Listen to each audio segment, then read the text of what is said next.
इस सवाल में हमें एक एरे ऑफ इंटीजर्स दी गई है और हमें उसमें ऐसे दो नंबर्स का इंडेक्स रिटर्न करना है जिन दो नंबर्स को अगर हम ऐड करें तो उनका सम टारगेट के बराबर आए।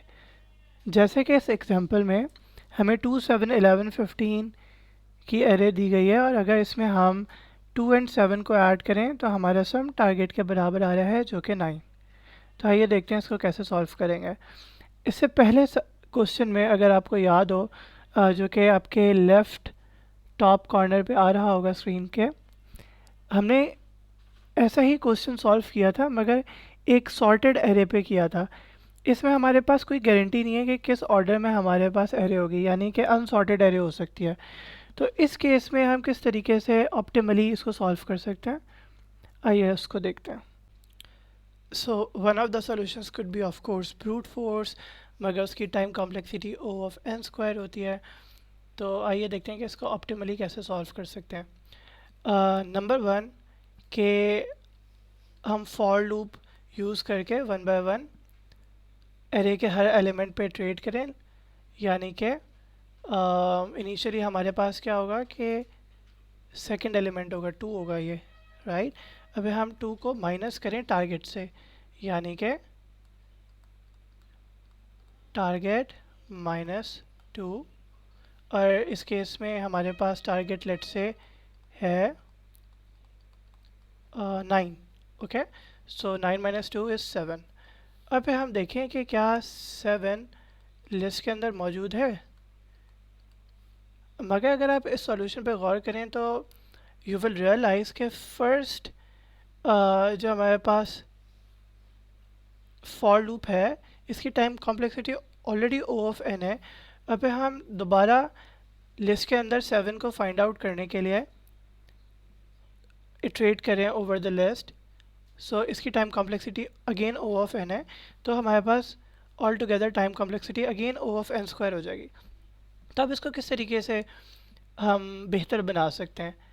So one of the first things that should pop up in your mind is कि एक एरे का lookup time O of n होता है। मैं इस एरे के लुकअप टाइम को किस तरह रिड्यूस कर सकता हूँ, और वो ऑफ कोर्स डिक्शनरी कर सकता है। तो अगर हम क्या करें कि हमारे पास जो ये इनपुट एरे है इसकी डेटा टाइप लिस्ट से चेंज करके किसी तरीके से डिक्शनरी कर दें, तो फिर हमारे पास यही जो पहला सॉल्यूशन है ये सॉल्व हो जाएगा O ऑफ n में, राइट। मगर हमें ऑफ कोर्स इनिशियली इस लिस्ट को डिक्शनरी में भी कन्वर्ट करने की टाइम कॉम्प्लेक्सिटी ऐड करनी होगी।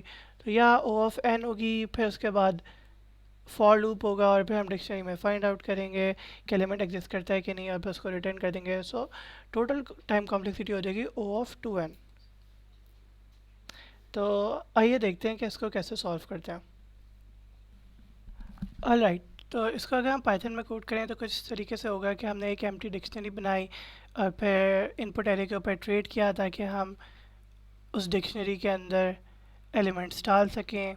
नाउ हमारी इनपुट एरे डिक्शनरी में कन्वर्ट हो चुकी है, और फिर अब हम क्या करेंगे, उस इनपुट एरे के ऊपर ट्रेड करेंगे और देखेंगे कि यार वो एलिमेंट जो है उसे टारगेट से माइनस किया और जो रिक्वायर्ड एलिमेंट है क्या वो रिक्वायर्ड एलिमेंट डिक्शनरी के अंदर एग्जिस्ट करता है।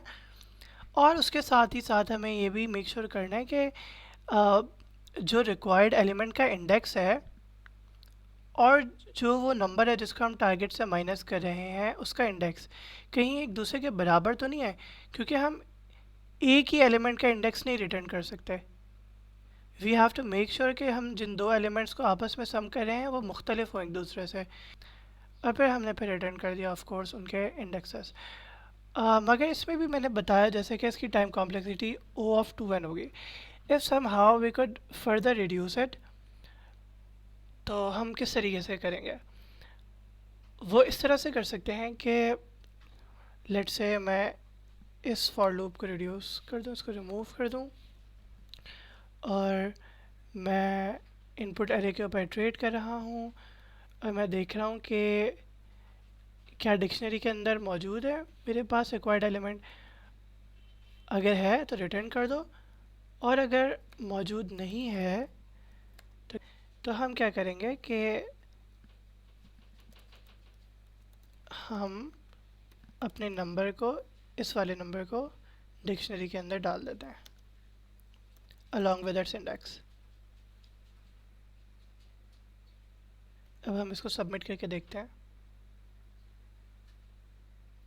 नाउ व्हाट्स रियली हैपनिंग कि हम on the go he dictionary के अंदर एलिमेंट्स भी प्लेस करते जा रहे हैं और उसी लूप के अंदर ये भी मालूम करते जा रहे हैं कि क्या हमारे पास रिक्वायर्ड एलिमेंट हमारी डिक्शनरी के अंदर मौजूद है या नहीं है।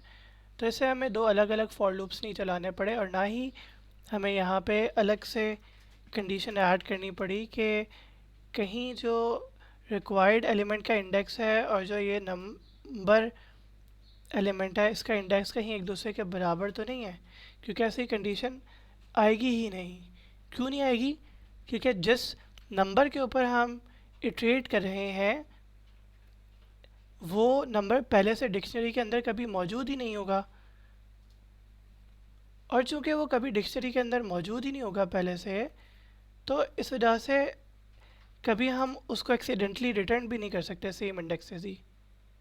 आई hope this makes sense to you. And अब आपके दिमाग में एक सवाल आ सकता है कि क्या हम इसको पिछले वाले सॉल्यूशन की तरह सॉल्व नहीं कर सकते थे जिसमें सॉर्टेड एरे वाले सॉल्यूशन की तरह? तो ऑफ कोर्स नहीं कर सकते थे, क्योंकि इसके अंदर सॉर्टेड नहीं है, तो 2 पॉइंटर लॉजिक यहाँ पे तो फेल हो जाएगी। दूसरा सवाल ये हो सकता है कि क्या ये वाला सॉल्यूशन सॉर्टेड एरे पे नहीं इम्प्लीमेंट हो सकता था? या ये ऑफ कोर्स हो सकता था, मगर इस सॉल्यूशन का मसला ये है कि इसकी स्पेस कॉम्प्लेक्सिटी थोड़ी सी ज़्यादा है। क्यों? क्योंकि हमने इसमें एक डिक्शनरी भी बनाई है, जो कि 2 पॉइंटर एल्गोरिदम में हमें एक अलग से डिक्शनरी नहीं बनानी पड़ रही थी। तो चूँकि एरे ऑलरेडी हमारे पास सॉर्टेड थी, तो वहाँ पे हम स्पेस कॉम्प्लेक्सिटी बचा पा रहे हैं। यहाँ पे चूँकि हमारे पास सॉर्टेड नहीं है, तो बेशक टाइम कॉम्प्लेक्सिटी तो हम उस सॉल्यूशन के बराबर ले आए जिसमें सॉर्टेड एरे थी, मगर टाइम कॉम्प्लेक्सिटी थोड़ी सी यहाँ पे हमें 4 गुना 4 थोड़ी सी ज़्यादा बर्दाश्त करनी ही पड़ेगी। So that's it for today. See you in the next video.